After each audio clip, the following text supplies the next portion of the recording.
Lab 4D, we'll take a look at the efficiency of a common house fan by comparing the power that it outputs on the air as it flows through to the power that it takes in to run. Briefly, this is a schematic of a fan blade, and this is a velocity triangle of air as it leaves the fan. The equation you'll be using is this power equation here, which states that the total power done on the air is the negative power inputted plus the power outputted. Because all flow into the fan we can assume is axial, our input power term will go to 0. So all you'll have to worry about is the output term. The output term is equal to the mass flow rate of the air as it leaves, which is just equal to this equation down here. The density of air times the axial velocity of the air out of the fan times the total area of the fan.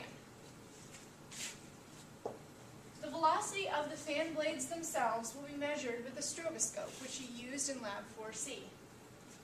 And the velocity of the air in the radial direction as it leaves can be found from the velocity, the axial velocity of the air as it leaves, the angle of the blade, and the velocity of the blade.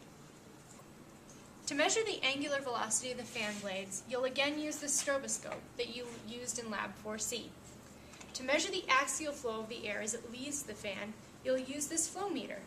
Simply open it up, turn it on with this button here, and place it in front of the fan at an average radius. You'll get a reading on here. To obtain the input power for the fan, plug this ammeter up in series with the fan. Plug the cord of the fan into this and plug this into the outlet. Switch the dial all the way to the far, which says A. That's amperage. Make sure it reads AC because your current is AC. That will give you your value for current. Assume 117 volts, which is standard for the United States. For all your geometry measurements, use this open fan blade. We'll give you the angle beta 2, but you have to measure the area of the fan as well as an average radius.